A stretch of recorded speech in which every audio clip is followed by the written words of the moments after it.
A significant change is taking place concerning cuisine in South Korea.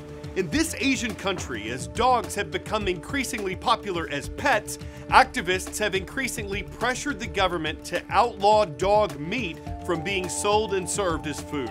South Korean lawmakers did that on Tuesday. It'll soon be illegal to breed, sell, or kill dogs for their meat. But the issue is a divisive one. Animal rights advocates call the trade an embarrassment to South Korea. They don't want their nation criticized as a dog-eating country, and they say the law will protect animals in the days ahead. Those who sell it at restaurants say their livelihood and their future are at stake, and that they've been mistreated by activists. And some who eat dog meat say it has health benefits and that they'll miss being able to buy it. Animal advocates say hundreds of thousands of dogs used to be killed annually for their meat in South Korea, but that consumption has become a lot less popular in recent years.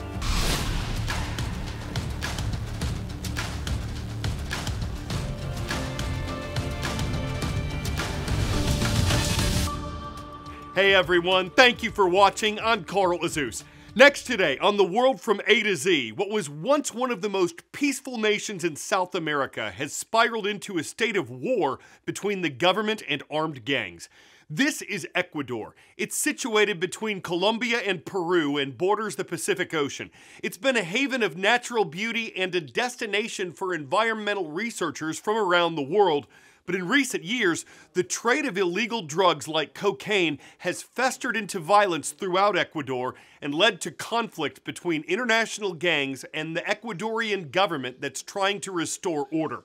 Here are some of the recent events. A powerful drug boss escaped from an Ecuadorian prison over the weekend. That's not easy to do. Some of the guards have been accused of helping him get out. And when news came out about that, inmates at several other prisons in Ecuador rioted and took dozens of guards hostage. Ecuadorian President Daniel Noboa declared a state of emergency on Monday. It's set to last for 2 months. It'll allow the nation's military to enter prisons and restore order, help police in their work on the street, and allow law enforcement to conduct more searches if they think people are carrying weapons or hiding them at home.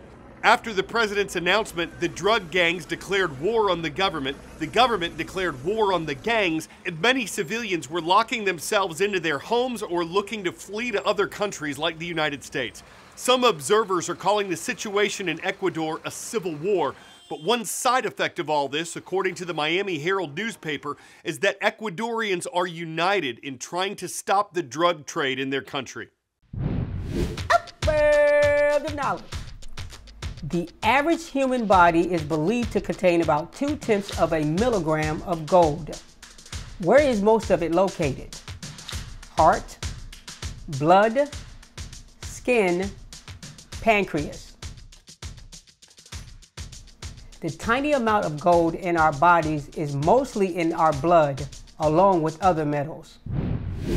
A very different type of emergency than what we just saw in Ecuador was recently declared by the American Red Cross. It says the number of blood donors in the United States has fallen to the lowest level in 20 years. Here are some reasons why that's a major concern for the organization. American Red Cross says blood supplies are critically low across the U.S. We don't particularly like declaring emergencies.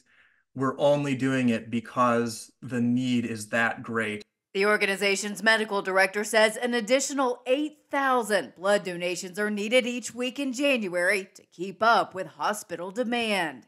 Without an increase in blood donation over the next couple of weeks, there won't be enough blood in hospital blood banks in order to allow doctors to respond to emergencies.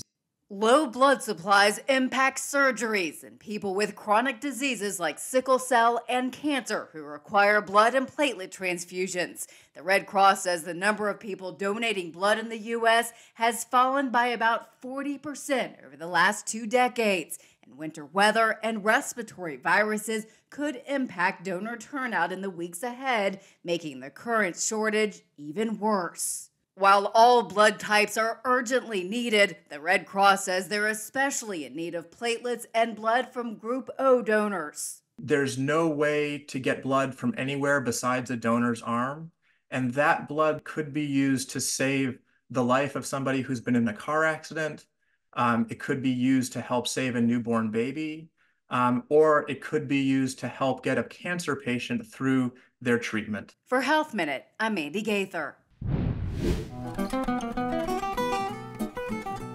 On this date in world history. U.S. President Theodore Roosevelt had a grand idea in the early 20th century. He declared the Grand Canyon a national monument on January 11th, 1908. It was a while before Congress agreed to take similar action, but lawmakers did eventually name the Arizona landmark a national park in 1919. Something else that took time for the U.S. government to do was to establish a definitive link between smoking and lung cancer. But Surgeon General Luther Terry released a report on this date in 1964 that made that link official. The conclusion about smoking as a cause of cancer was one of the top news stories of that year. And it was on January 11th, 2020 that Chinese government media reported a death from a new and mysterious virus that had already sickened numerous people. It was the first official fatality from what would become known as COVID-19. Cardiomyopathy is a disease that makes it increasingly difficult for the heart to pump blood. The family of an American boy diagnosed with this condition 5 years ago said they prayed repeatedly that he'd get a new heart. He did, and it's what he did afterward as a thanks to his community that's making news nationwide.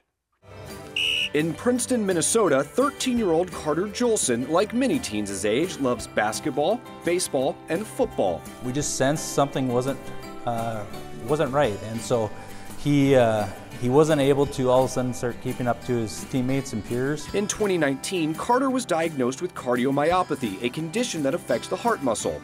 His life changed thanks to a heart donor. I'm so thankful that I can do my sports and keep up with my friends. Grateful for a life changer, Carter is now giving back. He's part of Make-A-Wish Foundation and used his wish to build a brand new weight room for his school. In that weight room, he chose a tiger mural for strength. The story doesn't end there.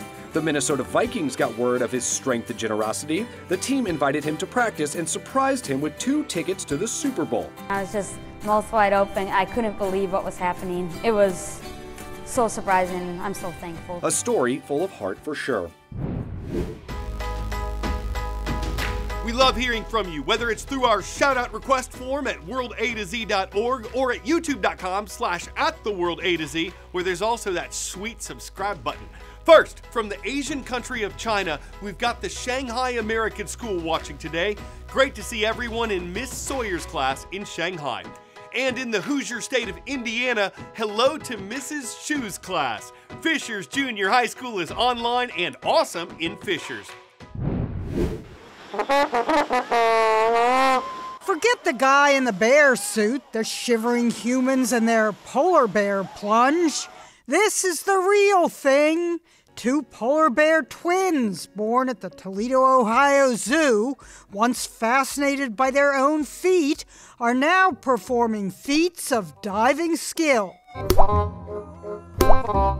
with young fans urging them on. The kids think they're involved and are excited to be telling him to jump off the ledge there, but he's going to do it anyway. And it just so happens he loves doing it in front of the class. Kalik and Kalu, indigenous names meaning lightning and thunder, went from accidentally falling into the water to learning to swim using Mom as a raft to diving in the shallow pool. And now, at the age of 1 year and 2 months, doing the high dive off the cliff. These 2 just love to dive, and they thrive on the crowd's reaction. They love it. They can't get enough of it, and they'll come up right up to the glass. Something we can all get behind. What could be less polarizing than diving polar bears? So when polled about who pulled ahead when pulling up to the top diving pole position, the kids were polling for any bear who pulled over and pulled off a polar plunge that made a splash and pulled in unpullable applause, securing Ursa Minor stardom like Polaris. I'm Carl Azus. That's the world from A to Z. Means the pole wide world to us to have you watching.